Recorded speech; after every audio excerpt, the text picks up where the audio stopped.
Increíblemente flaco, he aquí que se sienta, trenza las piernas, apoya la mano sobre la cabeza, mira al interlocutor con ojos dubitantes y calla. Parece que asiente a lo que el otro dice. Allí no hay casi nada. Una mano extendida sobre la calva, unos ojos que brillan tras las gafas y el bulto humano como laminado. Luego rompe a hablar. Ahora las manos se muestran extendidas o agarran el borde del sillón con el mismo modo que en la fotografía de la infancia, una de ellas sujeta la gorra marinera. Aranguren parece un náufrago acabado de rescatar. Quizá se pierde en las palabras del dialogante.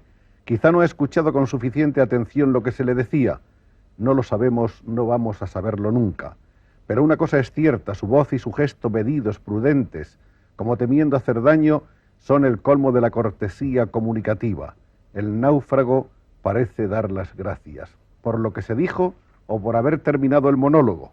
Tampoco lo sabemos. Pero ahora a seguida viene la respuesta. Aranguren tira de las razones del contertulio como de una cadena bien trabada para luego romperla sin mayor reparo. Las manos siguen abriéndose, mostrando en extrema tensión las palmas lisas y expresivas. Ya no se amarran al filo del asiento, suben, bajan, inician como un esbozo de rechazo, acarician la barbilla o caen cansadas sobre las rodillas inverosímiles. Cuando nos percatamos, el armazón dialéctico que se le propuso yace en el suelo hecho añicos. Esto es parte de un artículo de García Sabell sobre el profesor Aranguren, que en cierto modo nos vale como un breve retrato para introducir la personalidad del ilustre profesor. Filósofo, intelectual, catedrático de ética y sociología, a quien alguien, quizá el mismo García Sabell, ha llamado la conciencia moral de España. Profesor Aranguren, ¿qué pasa en estos momentos con la moral? ¿Vivimos un vacío moral en el mundo, en la sociedad presente, una crisis de los valores de la llamada moral tradicional? Sí, sin duda ninguna. En el mundo entero. Esa crisis en España está agravada por la salida del franquismo. Y yo he dicho muchas veces que el principal daño que el franquismo hizo a España fue sumirnos en una gran desmoralización. Esa falta de moral o ese vacío moral que estamos sufriendo constituye, por así decirlo, una nueva moral. No constituye una nueva moral, pero sobre ese vacío, paradójicamente, tendrá que montarse la nueva moral. Es una situación puente. Es una situación más que puente, abismal, porque hay que dar un salto desde una moral que se nos ha quedado atrás a otra que apenas empezamos a entrever ahora. ¿La crisis de la moral religiosa ha tenido que ver en esta otra crisis general? Sin duda, sin duda, sin duda. ¿Hay una crisis social, una crisis política? Sin duda. Sí, es una crisis global y Es por global. tanto comprende todos los aspectos de la cultura. ¿En cuál de las clases de nuestra sociedad le parece a usted que es más visible esta crisis? Obviamente en la juventud. ¿Y en las clases? Sí, se puede decir que la juventud es una clase social, tema discutido. Y en cuanto a las clases, por ejemplo, los instalados, más instalados, menos instalados, los burgueses, las clases medias. Por principio, el instalado es el que menos siente, el que no quiere sentir, el que se niega a sentir la crisis, que sin embargo está bajo sus pies. Vivimos en España una falta evidente de moralidad social. Sí, sí, sin duda. ¿Cómo juzgaría usted el comportamiento de las clases políticas en esta hora de transición? Lo estoy juzgando como siempre. Coadyuvantes, quiero decir, como coadyuvantes sí, a esa crisis moral. Me da un poco de vergüenza abundar en algo que estoy diciendo siempre y que es interpretado como una crítica sumamente parcial a toda la clase política. Por tanto, aun cuando siga suscribiendo lo que he dicho, pero no quisiera exagerar demasiado.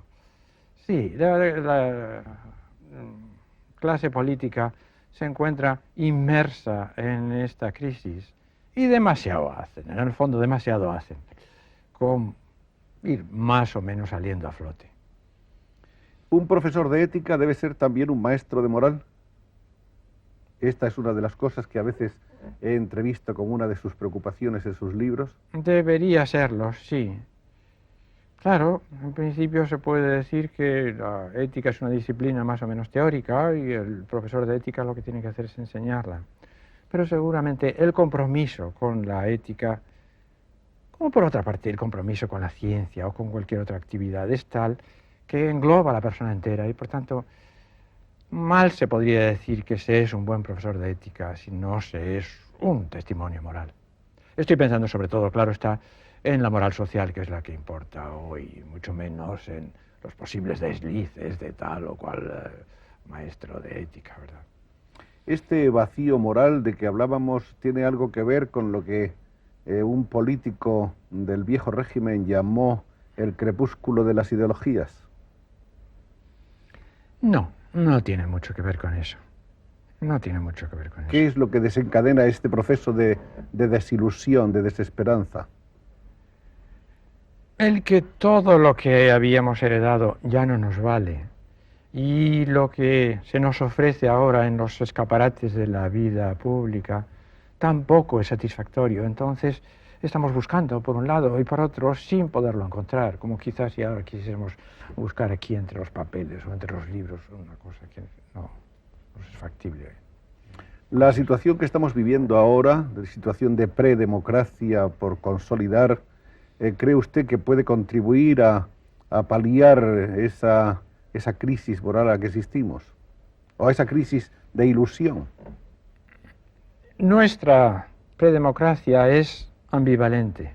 Por una parte, en cuanto que promete, y esperemos que cumpla, la instauración de una democracia, sin duda, nos aportará un asidero moral.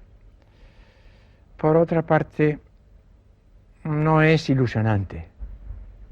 La República, por ejemplo, cualquiera que sea la actitud de cada cual con respecto a ella, fue una eclosión que verdaderamente emocionó a las gentes, se ha apoderado de las gentes. Esto ha sido un proceso tan continuista que es difícil que verdaderamente se apodere de nadie. Es un régimen aburrido, ciertamente, pero en ningún sitio está dicho que lo aburrido no pueda aportarnos progresos que quizás lo divertido no nos aportaría. Profesor Aranguren, ¿acaso lo que ocurra también es que los modelos políticos están un poco agotados? Que quizá falta inventar algo diferente, algo o corregir sobre la marcha. Yo sí lo creo, sí.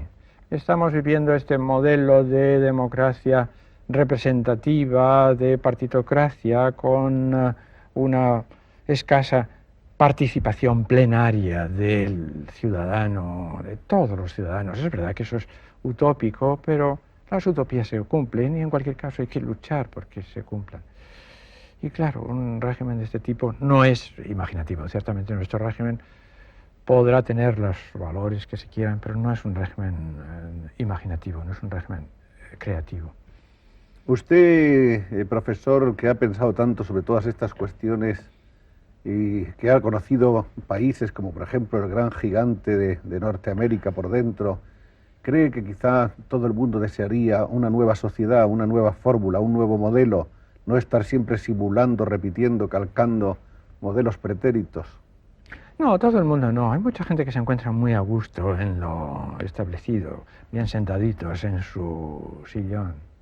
Son los eternos inconformistas, los disidentes, los heterodoxos, que yo creo que cumplimos un papel. Y particularmente la representación colectiva de esa disidencia que es la juventud. Los que enarbolan este estandarte de rechazo de lo establecido y de búsqueda de otras cosas.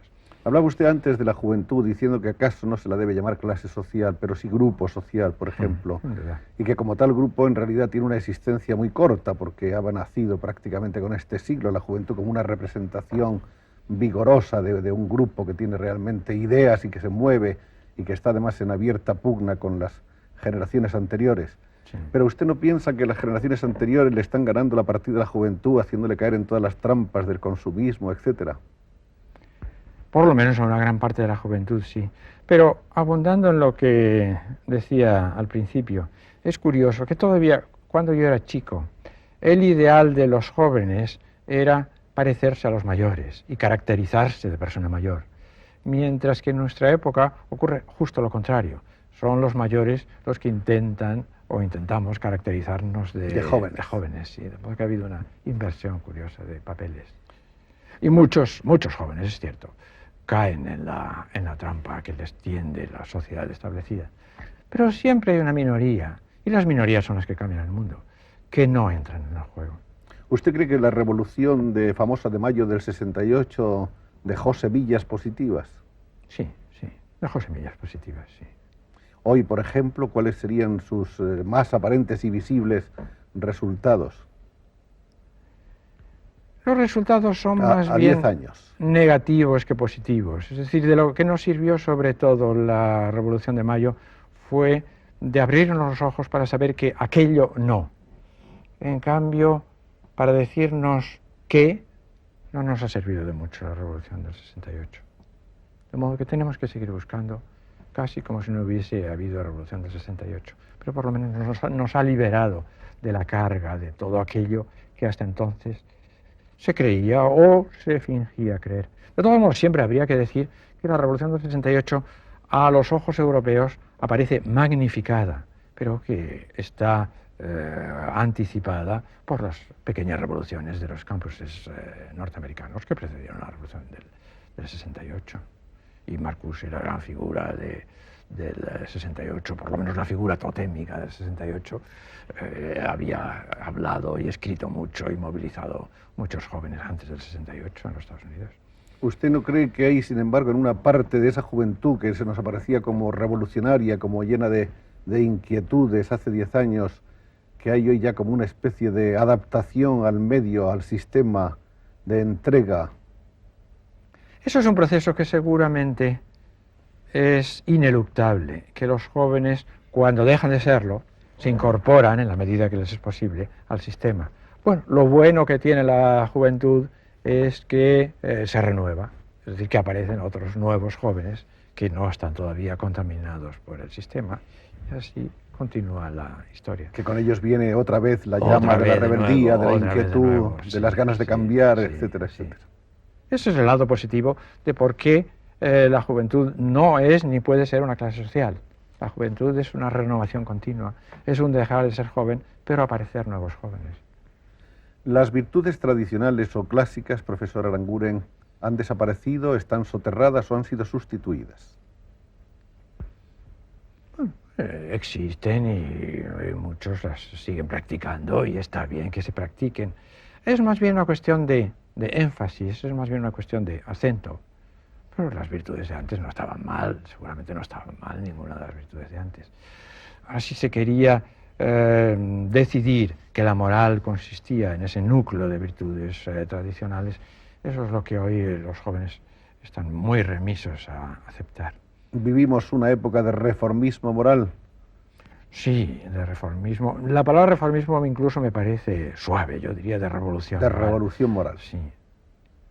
En ese sentido, por ejemplo, no cabe duda de que en el campo de la sexualidad el paso ha sido de gigante, sí. Pero no se ha caído también en una explotación de lo sexual como mero estímulo comercial y de lucro. Sin duda, sin duda, sin duda, sí. ¿Y en esa trampa también se sigue cayendo? ¿O usted cree que la gente se va dando cuenta y se escapa? Supongo que poco a poco nos iremos, o especialmente los jóvenes, se irán liberando de caer en esa trampa y de aceptar la sexualidad de una manera normal, como algo que pertenece al entorno y a la vida de nuestra época, pero sin centrar la vida entera en lo sexual. ¿El hombre de los 70 es más escéptico que el de hace 2 décadas? El joven de los 70 es enormemente escéptico. Yo soy muy aficionado a ver el anverso y el reverso de cada actitud o de cada posición. Y yo diría que en el joven de los 70 hay el anverso de ser demasiado escéptico y mejor dicho, el reverso de ser demasiado escéptico, pero que eso tiene su anverso, que es el de que es más reacio a dejarse engañar. Y una de las trampas que usted subraya muy bien es la de hacerle caer en este consumismo, en lo que quiera que sea. El joven actual es y cada vez más escéptico para lo uno y para el otro, para bien y para mal. Eso significa, en otro grado, en otro orden de cosas, una pérdida de la fe. ¿O se puede tener fe y ser escéptico? Sí, es una pregunta compleja. Yo creo que se puede tener fe y ser escéptico. Yo me creo una persona bastante escéptica y creo, sin embargo, tener fe. Es complicado. Es que antes la fe era algo, no solamente la fe religiosa, la fe en general, o la creencia, era algo compacto, algo a machamartillo, como se decía. Mientras que ahora la fe es algo mucho más amenazado, mucho más puesto siempre en cuestión, pero no por eso menos real, quizás más. O sea que no se es un ateo por no tener fe. Yo creo que todos somos ateos en nuestra época. Y quizás en todas las épocas. Lo que pasa es que nosotros lo sabemos. Cada uno de nosotros, por muy creyente que sea, va acompañado del ateo, que es como su sombra, de la que no se separa Su otro nunca. yo. Su otro yo. Sí, a mí me gusta mucho hablar, me alegra mucho que me dé pie para ello, me alegra mucho hablar de esta especie de, no ya crisis de identidad, sino de que la no identidad de cada uno de nosotros es nuestro estado real, que nunca somos idénticos a nosotros mismos. Yo tomo pie, diríamos de una manera emblemática, para eso, en el hecho, quiero decir, experimentalmente o experiencialmente, en el hecho de que mi signo del zodíaco es Géminis, es decir, jánico, o de dos personalidades, de doble personalidad. Pero probablemente cada uno de nosotros tenemos no dos, sino tres o más personalidades. Y entonces lo que hacemos es dar la primacía a una de ellas, caracterizarnos como los actores de una de ellas y entonces decidir que nosotros somos ese. Lo mismo que el comediante que decide para representar su papel que él es el representante de ese papel. Pero la verdad es que tenemos otros muchos papeles y el buen comediante puede hacer junto a ese papel otros muchos. Nos ponemos la máscara número 5 para enfrentarnos con la sociedad, y etcétera, etcétera. Y continuamente. Ahora mismo estamos haciendo una representación que será más o menos veraz. Yo creo que es relativamente veraz, pero que de todos modos también tiene incluso su escenario, probablemente el origen del escenario es el espejo. Uno se ve en el espejo material, pero también en el espejo intangible, que es la conciencia de cada cual. Y entonces está siempre jugando entre identificarse con eso que aparece en el espejo o distanciarse de eso. Y en eso consiste la vida, en ese juego de acercamiento y distanciamiento a uno mismo. El juego de los espejos. El juego de los espejos. Es un juego de imágenes muy sugestivo, pero peligroso. ¿Cuántos Jekyll y Mr. Hyde tenemos entonces cada uno de nosotros? Bueno, lo que pasa es que yo no... No ya el bueno y el malo. Sí, eso es. Sí. No Yo quería decir esa especie calderoniano, de maniqueísmo. Sí. Y cuando yo hablo de teatro tampoco estoy pensando en el gran teatro del mundo, es decir, una interpretación moralizante, sino que verdaderamente representamos papeles diferentes y tan pronto como yo salga de aquí, pues me convertiré en otra persona, que será el conducido por nuestro mecánico a mi casa y después el padre de familia, el marido, o lo que quiera que sea. Es decir que no hay que dramatizar tampoco demasiado, ¿verdad? Pensando que uno es el bueno o el malo. Que... Usted se ha declarado a veces o se ha definido como católico heterodoxo. Sí, sí, sí. Y hoy me gusta menos la palabra católico.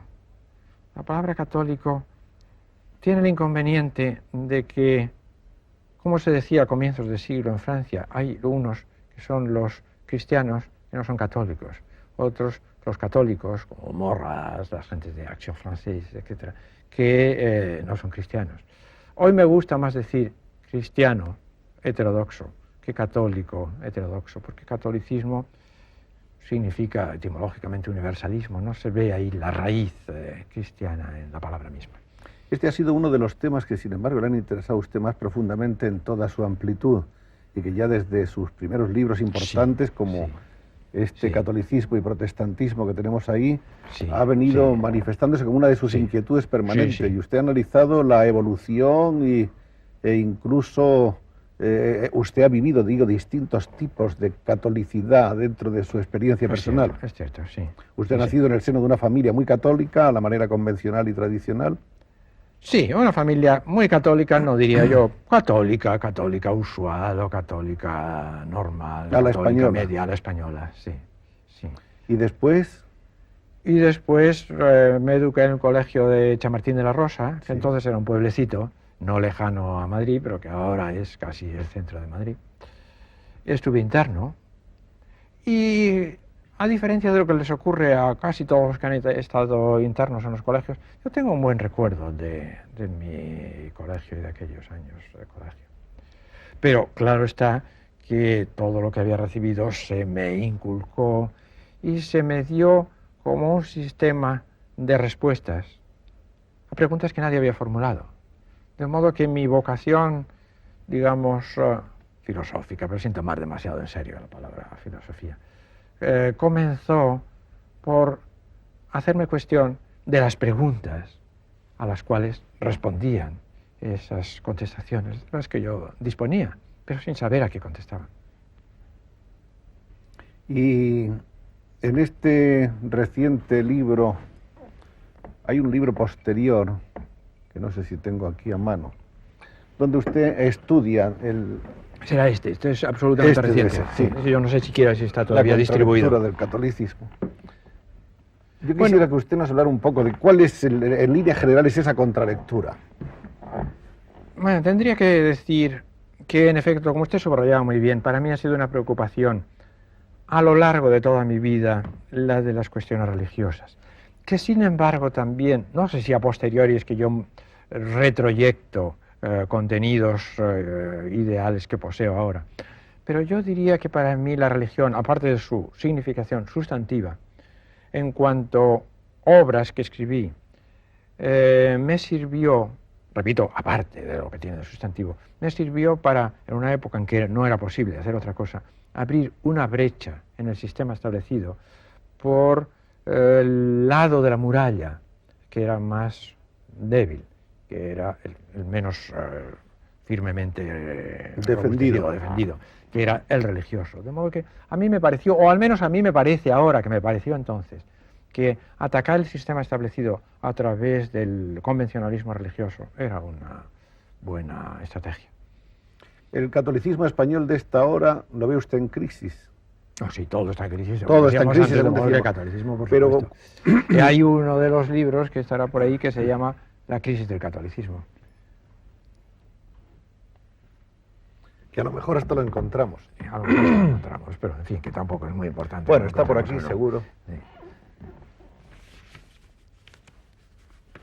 ¿Y el catolicismo español a dónde cree usted que va después de...? Porque evidentemente esa crisis o esa evolución se ha notado sobre todo en estos últimos 40 años, quizá en estos últimos 25, mejor que 40. Sí, sí. ¿Hacia dónde cree usted que apunta? ¿Y qué puede traer como consecuencia a la vida social española esa evolución? Yo diría que una consecuencia positiva que está adviniendo a nosotros es lo que a mí me gusta decir el reencantamiento del mundo. Todos los movimientos hoy de moda, el movimiento ecológico, el movimiento psicodélico, etcétera, vuelven a ver el mundo con otros ojos, con unos ojos que no eran los ojos desencantados de quien enfría la realidad para contemplarla científicamente. No se trata naturalmente de una alternativa a la ciencia, sino de algo que poner junto a la ciencia. Y me parece que hoy tendemos a reencantar el mundo y desde ese punto de vista a una recuperación o una vuelta, que naturalmente nunca es una repetición, de lo religioso en un sentido muy amplio.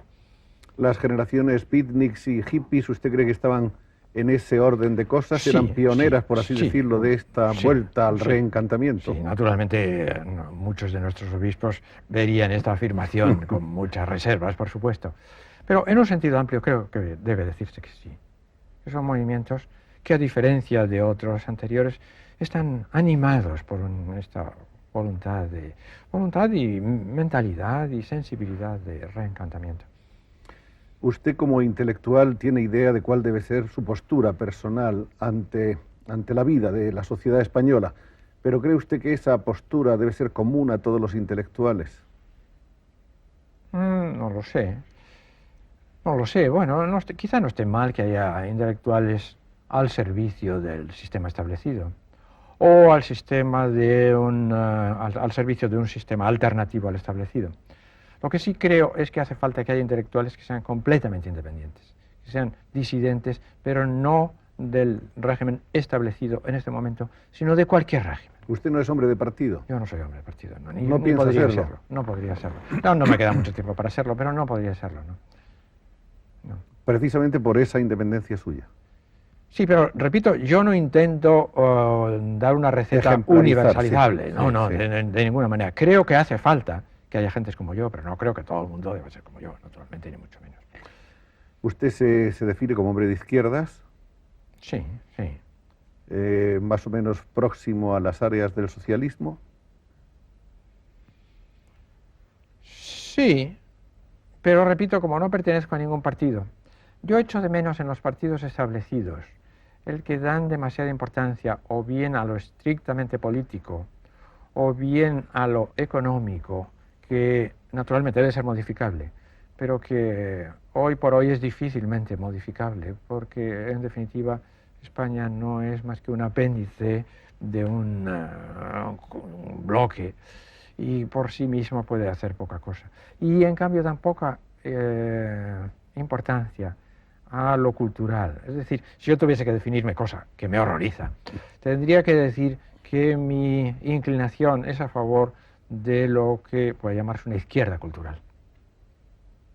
¿Usted no cree que a los partidos les falta una chispa de pasión? Los partidos de hoy no son Sí, más asépticos, sí, más burocratizados, sí, más fríos de lo que lo sí, fueron en sí. otro Bueno, tiempo. el consenso naturalmente consenso. les obliga a ello también, ¿verdad? Es una política de arreglos, de negociaciones, de compromisos. Sí, eso naturalmente no es excitante de ninguna manera.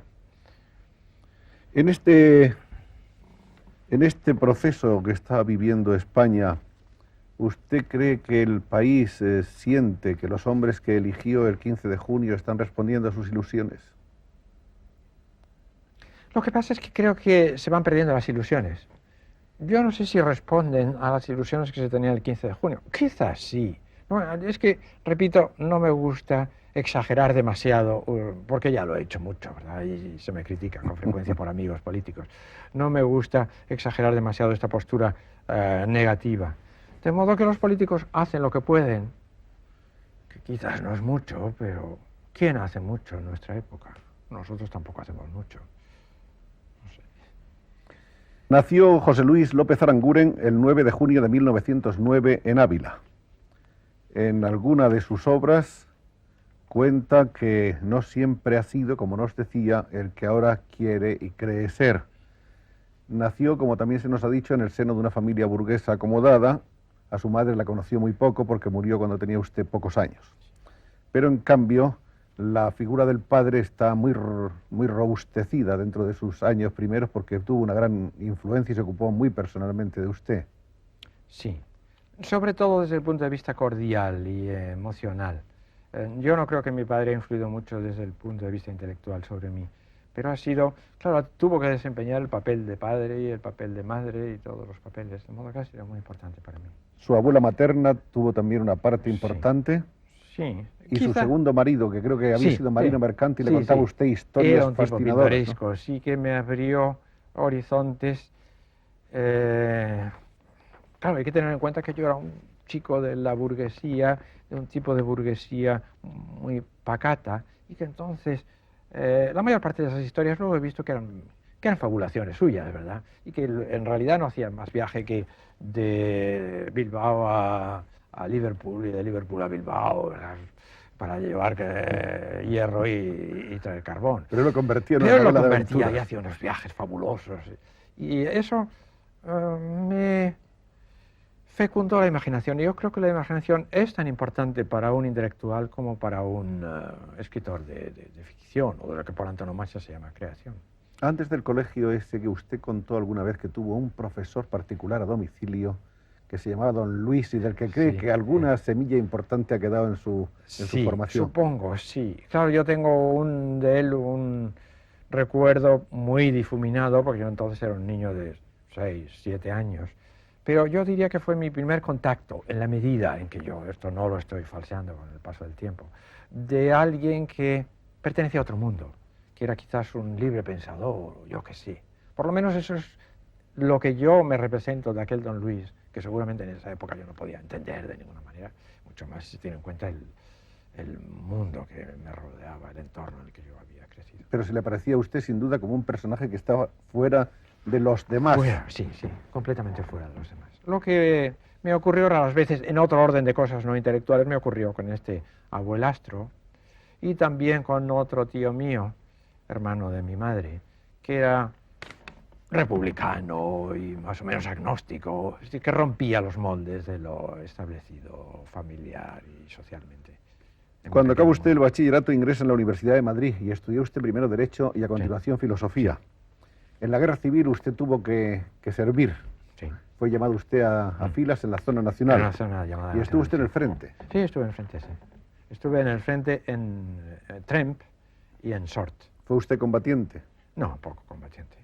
Yo, cuando fui sometido a aquel expediente disciplinario de carácter universitario, tuve que contestar. No tuve que contestar porque el juez, que era no era un juez magistrado, sino que era un catedrático, era un colega mío, llamémoslo así, me dijo, si a estas preguntas, si quiere usted, no tiene que responder. Y esas preguntas se referían a lo que yo hice durante la guerra.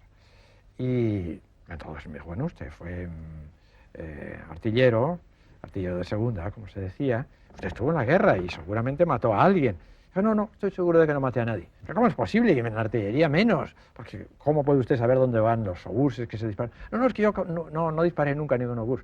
Pero bueno, entonces ¿usted qué hacía allí? Porque él se impacientaba. Yo le ponía muy nervioso, reconozco que le ponía muy nervioso. Y entonces yo, no, porque yo no hacía más que conducir los coches de la batería. Y como no atropellé a nadie, estoy absolutamente seguro de que no derramé una sola gota de sangre de mis compatriotas ni de nadie. Esa época, la Guerra Civil y los años primeros de la posguerra, parece que despertaron en usted un gran fervor religioso. Sí, porque en la universidad y particularmente una vez que ya había ingresado en la Facultad de Filosofía, me había distanciado de lo que era, digamos, el sistema de creencias de mi entorno familiar. Entonces me encontraba como un poco perdido en la zona llamada nacional. Y en esos casos, pues, felizmente no creo que lo religioso sea fundamentalmente eso, pero es un recurso. Cuando uno se encuentra demasiado solo, la religión es un recurso. Y en parte la religión fue un recurso, fue mucho más que un recurso, pero también fue un recurso. Parece que uno de esos momentos fue poco después de liberada la ciudad de Toledo, como se decía en los partes de guerra. Sí. En esa ciudad estuvo usted solitario un cierto tiempo. Sí, es que mi padre tenía la representación de la tabacalera, entonces se llama Compañía Arrendataria de Tabacos, en Ávila. Y al liberarse, como se decía entonces, Toledo, el representante de Toledo se ausentó juntamente con los republicanos. Y entonces hubo de hacerse cargo la provincia más próxima de la zona nacional. Y por tanto, pues mi padre y mi tío, que eran los representantes. Y yo fui, en vez de ellos, fui a Toledo y viví una etapa que sí que ha sido una de las etapas más místicas, si se puede exagerar, de mi vida. Se casó usted un 29 de enero. Sí, sí. ¿Fue el 38? El 38, sí, en plena guerra. Y en ese mismo año tuvo usted varios tropiezos de salud. Parece que tuvo usted problemas con el estómago. Bueno, es que caí enfermo en el frente. En el frente sí. cayó usted enfermo. Entonces eso fue antes del matrimonio. Entonces, no, después. Después. Me casé y estuve unos meses viviendo conyugalmente, pero después, no por ningún fervor patriótico, sino porque siempre me ha disgustado que la gente no se comprometa. El intelectual yo creo que debe comprometerse como cualquier otro, quizá de una manera disidente, de una manera absolutamente inconformista, pero el compromiso debe figurar ahí. Entonces a mí me parecía que en una época en que todo el mundo en España estaba en guerra, estar allí en el cuartel, que por otra parte era enormemente aburrido, es una prisión. El cuartel es enormemente parecido a la prisión, pero en la prisión por lo menos hay el pathos de estar preso, ¿verdad? En el cuartel no, en el cuartel se aburre uno de una manera desesperada. Y entonces con un joven, 10 años más joven que yo, por tanto un poco discípulo mío, que era compañero mío de cuartel, decidimos irnos al frente, pero en fin, como quien va a una especie de aventura. Y yo deserté porque caí pronto enfermo y recorrí una porción de hospitales y luego ya llegué otra vez. Ha tenido usted 7 hijos, 4 varones y 3 mujeres. El más pequeño, subnormal y aquejado de otras dolencias, murió muy recientemente, el 11 de agosto. Acontecimiento que ha sido, por lo visto, como debe ser, un acontecimiento muy grave, muy importante para la familia, para usted y para los suyos. Mi mujer, por supuesto, porque vivía, yo diría que enteramente dedicada a él. Y para mí también ha sido muy grave. Yo diría que son los 2 acontecimientos más graves de mi vida. La muerte de mi padre por esta relación tan que fue el año 41. Que fue el año 41. Y la muerte de este chiquillo. Porque era subnormal y además de eso el pobre tuvo escoliosis y últimamente tenía además unos ataques epilépticos y con la medicación muy fuerte. Incluso su carácter se había cambiado. Antes era un niño feliz, de esa manera absolutamente primaria, como puede ser un subnormal, pero un niño feliz. Últimamente ya no lo era. Pero era enormemente importante para nosotros. Primeramente porque es una especie de niño permanente, un niño que mentalmente era un niño, ha muerto de 21 años, pero tenía 3 años mentalmente. Pero por otra parte, porque es una especie de tocar el misterio de un ser humano que tiene un espacio, diríamos, un espacio mental, como el nuestro, igual que el nuestro, solo que vacío, o que al menos a nosotros nos parece que está vacío. Y por tanto era una especie de testimonio de la misteriosidad de la existencia que me acompañaba siempre. Y por otra parte hay que decir que subnormal y todo, tenía un sentido de la broma y un cierto sentido del humor que a mí me hacía pasar muy buenos ratos y descansar de todo esto que es el mundo intelectual en que uno está sumido. De modo que ha sido horrible, sí, tanto más cuanto que murió pues casi en mis brazos, muy cerca de mí. Decíamos que el primer libro lo termina el profesor Aranguren a finales de 1943. Fue un trabajo sobre la obra de San Juan de la Cruz. Usted lo presentó a un famoso concurso, el del cuarto centenario, que se declaró desierto para su sorpresa en el año 45. No, para mí sorpresa no, eso es normal que ocurra. Es normal hasta cierto punto, ¿no? Yo tenía ilusión en aquel trabajo y me parecía que no era malo. Y de todos modos luego lo he publicado. No está aquí. El trabajo está publicado como prólogo ahora de la edición de las obras de San Juan de la Cruz. Sí. Y también figura, creo, en Estudios Literarios. No sé si está en este también libro, figura en ese libro, aquí en este libro, donde hay una serie de ensayos de carácter literario. Después de ese me parece que es cuando viene el de Eugenio Dors. Eugenio Dors, sí. Que es el primero que tenemos en este anaquel, allí, la filosofía de Eugenio Dors. Sí, lo que pasa aquí, lo que tenemos es la traducción italiana. Ese libro también fue escrito para un concurso que convocó la Junta Restauradora del Misterio de Elche. El tema era precisamente el pensamiento filosófico de Eugenio Dors, a quien usted no conocía todavía. No conocía, ¿no?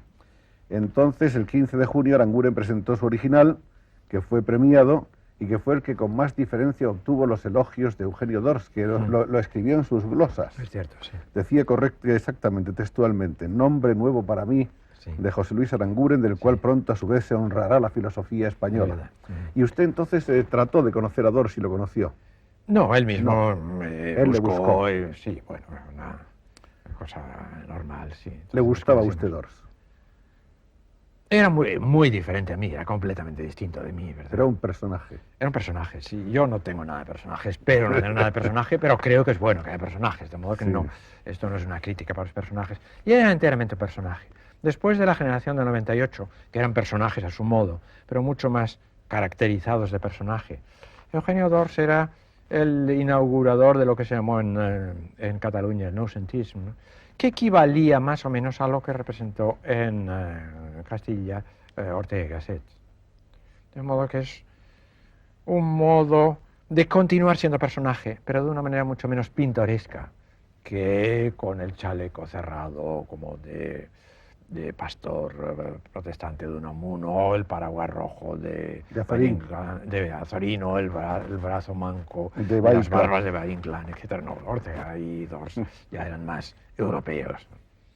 De esa y de otras cosas habla el profesor Aranguren en este libro, Memorias y Esperanzas Españolas.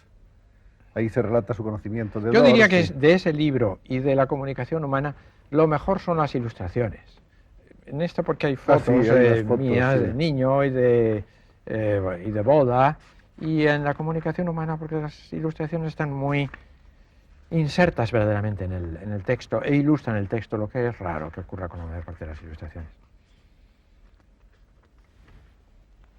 Aquí tenemos al profesor Aranguren niño, al ingresar en el colegio de los jesuitas de Chamartín. En 1952 aparece uno de los libros que ya hemos citado objetivamente más importantes, Catolicismo y Protestantismo como formas de existencia, del que tenemos ahí la segunda edición de la Revista de Occidente. Sí, es un libro que tiene una porción de ha tenido muchas ediciones, fue la tesis doctoral del profesor. No, mi tesis doctoral fue otro, es un libro que... no, fue el protestantismo y la moral. No sí, que ahí, no lo tenemos, sí. En 1955 aparece Catolicismo día tras día, recopilación de artículos aparecidos en una sección del Correo Literario. Este año se ha publicado la contralectura del catolicismo, de que hemos hablado también al principio, que es una réplica del libro anterior. El año 54 apareció Crítica y Meditación, obra que también tiene su réplica. De carácter meditativo e intimista, reeditada en el 77 con una introducción titulada Una reaparición intempestiva, que también interesa desde el punto de vista de la autobiografía. Eso es, sí. Recordemos que el año 51 se nombró ministro de Educación Nacional a Joaquín Ruiz Jiménez, nombró rector de la Universidad de Madrid a Pedro Laín en Tralgo, y este le propuso al profesor Aranguren en el año 53 opositar a la cátedra de Ética y Sociología. ¿Usted se decidió a hacerlo después de haber consultado con algunos amigos o lo que parece, o está usted decidido a hacerlo? No había pensado siquiera en ello, fue una idea de Laín. Sí. En septiembre del 54 firmó las oposiciones, en octubre del 55 se celebró la presentación de opositores, que eran 3, era usted, un dominico y un sacerdote secular. Sí. Y a partir del 55 empezó a ejercer como catedrático universitario, sucesor de García Morente en cuanto a la cátedra de Ética y de Severino Aznar en cuanto a la de Sociología, porque se habían unificado a partir de ese momento. Las dos después de la guerra, sí. Muere en tanto Eugenio Dors, y el Ministerio, para que continúe presente la memoria y el nombre de Eugenio Dors, crea un seminario, Eugenio Dors de Ciencia de la Cultura, y le hacen a usted director del mismo. En 1957 publica usted Ética, libro que junto con el ya citado Catolicismo y Protestantismo suele ser considerada su obra más importante. Usted parte en este libro, según señalan los estudiosos de su obra, del hecho de que la realidad como tal es constitutivamente humana, no un ideal ni un añadido a la condición del hombre, sino que el carácter es el objeto material, es decir, los actos, y la vida en cuanto buena o mala, el objeto formal. Lo estoy diciendo mucho peor de lo que lo dice que somos usted. Constitutivamente morales, que el ser moral es algo inseparable de nosotros mismos. Y el inmoral, en realidad, no hace sino ser moral de otra manera. Porque yo tengo un concepto mucho más amplio de la moral, que es el de cumplir este precepto o el otro. En ese sentido, ser humano es lo mismo que ser moral. Y la desmoralización, por tanto, de lo que hablábamos al principio, es también una manera negativa, pero no por negativa, menos real, de estar inserto en el ámbito de lo moral. Bueno, con este libro podríamos estar hablando años. No sé si vale la pena. De todos modos, debo confesar que también de ese libro, como de todo, me siento ya alejado, pasablemente distanciado, sí. En cada página se descubren cosas. Es un libro muy denso, es un libro muy clarificador, muy importante. Y hay cosas, en fin, que sorprenden, hallazgos que evidentemente sorprenden al lector no habitual. Podríamos hablar ahora de la Ética de Ortega, publicada en el 58, de Ética y Política en el 63, en el 67, Lo que sabemos de moral. En esos tiempos el profesor Aranguren se está preocupando de las crisis latentes en el país y fundamentalmente de la crisis moral contemporánea, de la crisis universitaria, que tenía una situación realmente grave, con profesores que repetían anodinamente lugares comunes, con un escolasticismo depauperado, anquilosamiento total, etc. Y convencido Aranguren de que la función del intelectual es ante todo moral, puesto que les compete constituir la conciencia moral de la sociedad, ejerce de fermento perturbador en medio de confortables transigencias. Quiere decirse que usted se plantea problemas morales de presupuestos sociopolíticos, organiza usted una serie de simposios y de seminarios en los que se habla de los moralistas ingleses, de la ética anglosajona contemporánea, de la ética de Kant. En fin, estos cursos monográficos sorprenden al mismo tiempo que obtienen un éxito rotundo. Bueno, tuve la ventaja de la creación de este seminario de Ciencia de la Cultura que se estableció para continuar de alguna manera la memoria de Eugenio d'Ors, porque ahí podía hablar de todo, podía invitar, como usted hace aquí, a personas que se dedicaban a actividades bastante diferentes de la específicamente mía. Pues, por ejemplo, nombres que en esa época eran desconocidos en España, o casi, como Foucault o Barthes, que después son tan conocidos como los apóstoles del estructuralismo, estuvieron por primera vez en mi seminario Eugenio d'Ors. Recuerdo seminarios sobre nacionalismo y federalismo, capitalismo y marxismo, cultura de élites y cultura de masas. Esa postura crítica suya parece que se fue radicalizando y que en un momento determinado el poder estaba un tanto descontento. Bueno, es normal, sí. Usted intervino en las reivindicaciones estudiantiles encabezando una manifestación el 24 de febrero de 1965, que al parecer fue la más importante y numerosa desde el fin de la Guerra Civil. Y entonces el Consejo de Ministros, reunido los días 13 de agosto y 8 de octubre del 65, tomó la resolución de apartarle definitivamente de la cátedra, cosa que hizo también con Tierno, Galván y García Calvo. Sí. Y así se pasó usted ¿cuántos años lejos de su cátedra? Desde el 65 hasta el 76. Yo diría que estuvieron muy bien elegidos estos tres catedráticos separados, porque por una parte, Tierno es bien sabido, representaba el pensamiento socialista de quienes, lo que es quizás la figura más evidente en nuestro país. García Calvo significaba pues lo que ahora se llama ácrata o libertario o hippie o lo que quiera que sea. Y yo, a mi vez, el cristianismo de izquierda o progresista, es decir, que estaba cubierto el espectro de los enemigos fundamentales del sistema. Yo diría que ha sido unas pocas medidas acertadas desde el punto de vista del sistema, de nuestra separación. Así que yo felicitaría a quien nos eligió.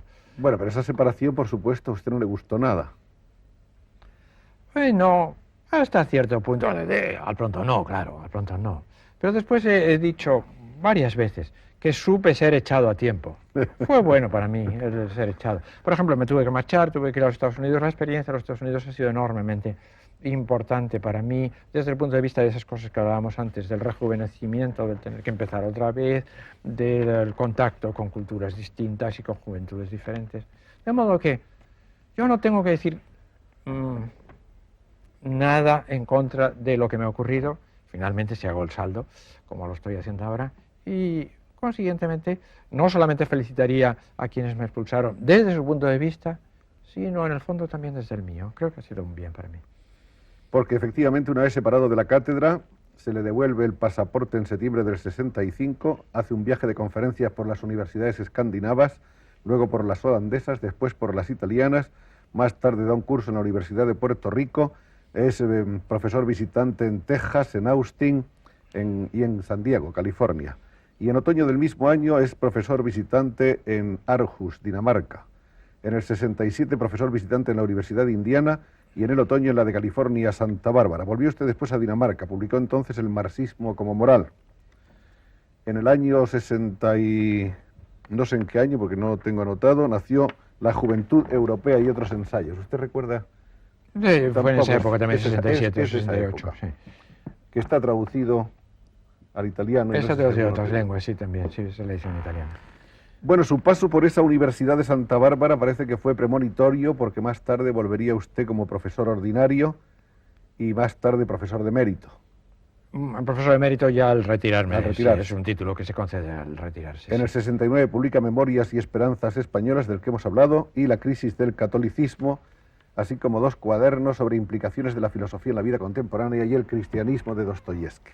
Sus años de California, ¿qué han significado como experiencia, como enriquecimiento? Significaron un tipo de contacto con la juventud mucho más intenso que el que puede darse aquí. Porque aquí todavía, y en esa época mucho más, la distancia entre el profesor y sus alumnos era muy grande. el profesor estaba investido de una autoridad de la que él mismo, por buena voluntad que tuviese, no se podía liberar, porque era algo, diríamos, estructural. En cambio, el profesor en los Estados Unidos, ahora ya menos, porque ya va teniendo una cierta importancia, ya le llaman uno profesor y todo eso, las gentes que no tienen nada que ver con la universidad, pero en esa época el profesor no tenía una importancia social grande y eso facilitaba la relación con los estudiantes. Por ejemplo, a mí aquí jamás me invita nadie a un party o como quiera que se diga ahora, antes se decían guateques, ahora no sé cómo se llamarán. Y en cambio en los Estados Unidos era absolutamente frecuente que me invitasen los jóvenes a sus reuniones, a sus parties. A un bonche. Un bonche, sí. Y entonces, es claro, el tipo de relación que se establece es mucho más estrecha. Por otra parte, claro, aquí los profesores, por mucho que cumplan, apenas si paran en la universidad. Mientras que allí la universidad es el lugar de trabajo. La mayor parte de los americanos no tienen libros, porque tienen la biblioteca de la universidad y ahí tienen todos los libros imaginables y al alcance absolutamente de la mano, como nosotros tenemos estos libros. Y por lo tanto se pasan el día en la universidad, lo cual quiere decir que están al alcance también de los alumnos que les visitan continuamente. Y claro, eso facilita enormemente la relación, y eso es un buen ejemplo de... Esto es un ejemplo, sí, porque Sí. esta es una caricatura o un Sí. retrato robot hecho Sí, del sí. profesor Aranguren por un alumno suyo. Pero fíjese De usted que Santa no Bárbara. solamente es el profesor Aranguren, es a la vez es una especie de fusión de Ortega y de Aranguren, porque es el tema de la lección era un tema de cultura española, de la filosofía de Ortega, de la caricatura de la filosofía de Ortega hecha por Martín Santos en la novela Tiempo de Silencio, y de la visión que de lo uno y de lo otro y de todo lo demás tenía esta chica, que entonces me funde a mí con Ortega, porque de algún modo este personaje es Ortega, pero también soy yo. De modo que es divertido y como un Esto que yo recuerdo. tengo en mi mano, dice la chica, es un Aranguren, ustedes lo están viendo. En el texto original es una manzana, es Ah, Ortega el que habla. Dice, sí. esto es una manzana. Pero la manzana la ven ustedes, por un lado, entonces ella es un Aranguren. Pero el Aranguren mío no es el Aranguren de ustedes. Es un Aranguren distinto, Sí. es el Aranguren que yo veo. Es una especie de parodia de Sí. la... Este es el Aranguren que ve un famoso escultor, Pablo Serrano, sí. Pablo Serrano. Y querido, muy querido amigo mío. Esta es la familia Aranguren. No toda, pero sí. Y este es mi hijo, que acaba de morir hace un mes y medio. El Rubito. Rubito, que está en el centro del grupo. Lo que es curioso y verdadero, porque siendo un chico subnormal, mongólico, y sin embargo, realmente era el centro de la familia, de alguna manera el centro de la familia. De alguna manera era el centro Sí, sí. de la vida de la familia. Sí, sí. Y no solamente porque, bueno, por sus limitaciones y todo lo demás, sino porque curiosamente tenía una enorme personalidad que yo a veces he comparado con la de un personaje de la novela famosa de Thomas Mann, La montaña mágica. Allí hay un holandés que apenas dice nada, que apenas habla, que no sabe hablar, y sin embargo desplaza un tonelaje espiritual fabuloso. Yo diría que de algún modo a Alfonso le ocurría eso, que no hablaba apenas nada, lo que hablaba era difícil de entender, y sin embargo era no solamente el centro en cuanto que era el centro afectivo, sino que era una personalidad, y es otra vez volvemos al tema de la misteriosidad de estos seres humanos. Estos son los padres del profesor Aranguren. Bueno, hay más libros, Erotismo y liberación de la mujer, Moralidades de hoy y de mañana, El futuro de la universidad y otras polémicas entre España y América, que son artículos en su mayor parte Sí. de esa experiencia de la vida en Estados Unidos, La cruz de la monarquía española actual, La cultura española y la cultura establecida, Talante, juventud y moral, que es una antología de su obra. Sí. Ha dado conferencias y cursos en Francia, Alemania, Suiza, México, Venezuela y todos los países que ya citamos, y al cumplir los 60 años aparecieron 2 libros colectivos como homenaje, Teoría y Sociedad y el homenaje a Aranguren que hemos mostrado. Hay también otro libro que tenemos aquí, que es Conversaciones con, que es una recopilación de entrevistas y... Que se me han ido haciendo Eso a lo es. largo del tiempo, sí. Bueno, y lo que podemos recordar como el hecho más relevante de la historia del profesor en estos últimos tiempos es que en el verano del 76 fue repuesto en su cátedra de Ética y Sociología de la Universidad Complutense, aunque por haber adquirido compromiso previo tuvo que volver en el trimestre de la primavera del 77 a la Universidad de Santa Bárbara de California. Tras 11 años de ausencia, el profesor no dijo, decíamos ayer, dijo que ni siquiera entiendo muy bien cómo Fray Luis de León pudo hacerlo, quizás porque su tiempo era más homogéneo que el nuestro. Comenzar así supondría un gesto de retórica jactancia como si aquí no hubiera pasado nada. Sí han pasado muchas cosas, cosas importantes tanto en mi vida como sobre todo en la de España. Y seguirán pasando. Esperemos que sigan pasando, porque la vida consiste en que pasen cosas. Este recuerdo dorsiano. Esto es una cosa curiosa que he traído aquí porque es intrigante. Es el único legado que me dejó Eugenio d'Ors. Yo me pregunto por qué ya con este recompuesto, este pegado de los dedos de la mano, es una mano evidentemente femenina y de un tipo de feminidad que no es la de ahora, sino la de otras épocas, incluso con las puntillas. Las puntillas. No sé qué cosa emblemática quiso transmitirme al hacerme el legado de esta mano. Y me lo pregunto, pero no sé responder. En cambio, la lanzadera sí. La lanzadera que tiene la bandera catalana sí. Me fue regalada por la Escuela de Diseño Textil, de la cual se me hizo profesor, más bien honorario, porque no podía dar muchas clases, estaba en los Estados Unidos. Yo diría que casi coincidiendo con mi separación de la Cátedra de Madrid. De modo que fue para mí una gran satisfacción, entre tantas como he recibido de Cataluña, el hecho de que la Escuela de Diseño Textil me nombrase su profesor. Yo diría que también en la mentalidad o en el propósito de ellos, emérito de tal escuela. Pero me gusta, primero porque estéticamente es bonita la forma de la lanzadera, pero también porque la lanzadera está siempre, yo diría, como yo mismo, yendo hacia adelante y hacia atrás, faisant un navette, como dicen los franceses. Y yo creo que toda mi vida consiste en ir hacia adelante, pero por eso subrayaba antes el que conservo los recuerdos, volver atrás, pero de nuevo para proseguir y así sucesivamente. De modo que me gusta esto como símbolo, como emblema de lo que yo, no sé si soy, pero por lo menos quisiera ser. Para terminar, profesor, quisiera decirle si usted podría darnos un consejo a los españoles en general desde el punto de vista ético para construir la España que todos quisiéramos, esa España ideal y utópica y que sin embargo sería tan importante aproximarnos a ella. Yo daría dos consejos, uno en el plano de la moral, no diré que individual, pero sí profesional. Es menester que los españoles trabajemos más. Yo creo que hoy hay una crisis de laboriosidad. Está bien que nos hayamos alejado de esa ética protestante del trabajo y todo lo demás, en la que por otra parte nunca estuvimos demasiado dentro los españoles. Pero me parece que hoy se trabaja demasiado poco. Los estudiantes mismos, que por otra parte están muy bien, están llenos de inquietudes, y en los cuales se disfruta a través de los seminarios. Pero si hay que preparar el seminario de la semana que viene, no lo preparan. Improvisan y estarán mejor o peor, más bien mejor que peor, pero trabajan poco y evidentemente la crisis de productividad en el sector laboral es muy grande y en general, ¿no? Eso es el consejo que yo daría en ese plano.